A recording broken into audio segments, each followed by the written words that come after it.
Well, I picked the wrong. Practice makes perfect, apparently, when making videos as well as supersizing and growing your business.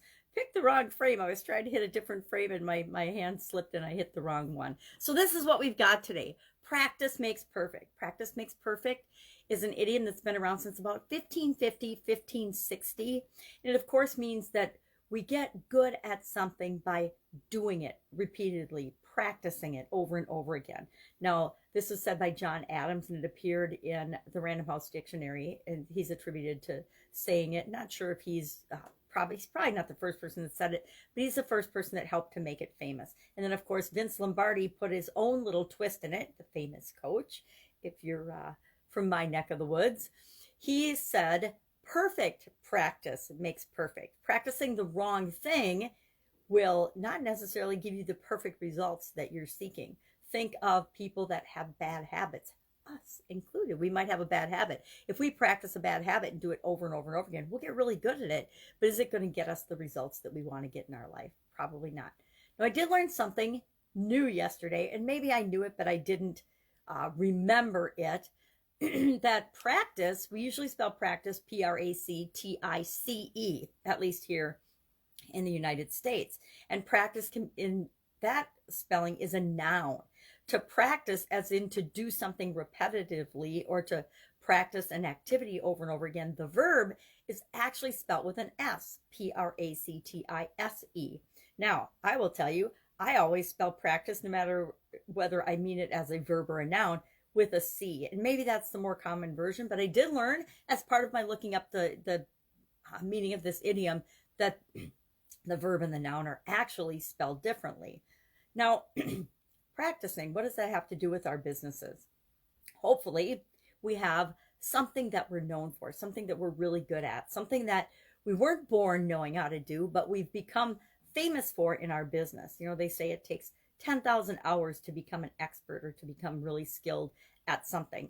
I don't know if that's true or not. I'm sure I've spent at least 10,000 hours doing and practicing some of the things that I am now proficient at. Also, proficient and perfect are not the same thing. I think perfect is really subjective.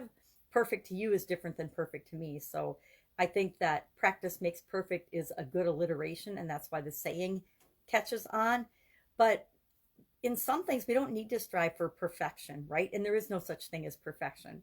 Perfectly beautiful is different because beauty is in the eye of the beholder. It's different for each and every one of us.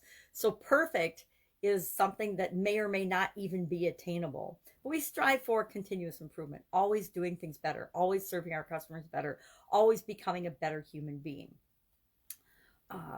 Think of all the things that you've had to practice. You know, we like to think that some people are just born leaders or born athletes or born artists or born anything. But the truth is, we're not born doing anything or being able to do anything, you know, short of, you know, breathe and eat and sleep and drink and the main survival strategies we have, and everything else we have to learn.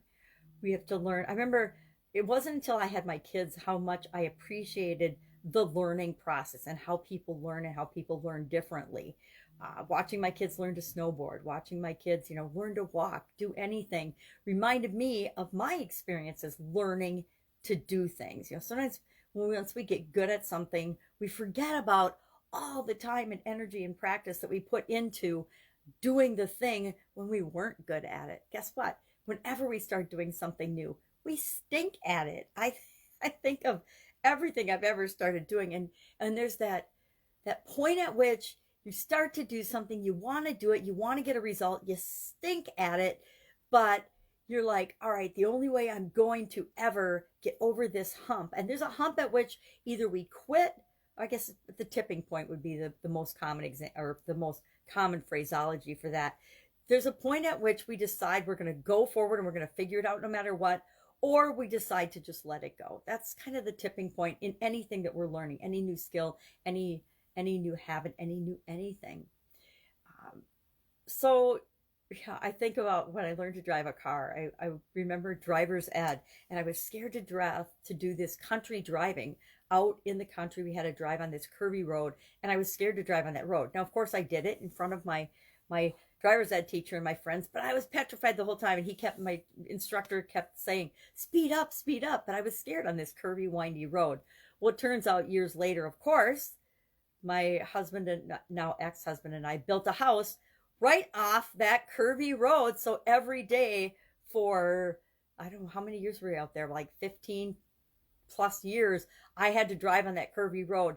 And I remember thinking one day and realizing that I had been scared to death to drive on this road, but now I could do it, almost blindfolded, or in the dark, because, well, in the dark, of course, because I had done it so many times. I had practiced and I had mastered this road that I used to be afraid of. And that's how we do anything. So the question for you today, and I guess for this year, is what are you practicing in your business? What are you committed to practicing in 2021 to do better, to improve, to be more of for your business? Maybe it's patience, maybe it's kindness, maybe it's leadership, maybe it's continuous improvement. I would love to see you share that in the comments below, what you're committed to practicing. And I'm not going to say making perfect, because I strive for continuous improvement, not perfection, personally, because I think that perfection is very elusive, and setting ourselves up for frustration instead of success. Share in the comments below what you're committed to practicing this year. I'll share what I'm going to practice as well. Have an amazing day. I'll be with you tomorrow with another interesting idiom. What does it mean? Where does it come from? And how might you use it in your business right now? Take care.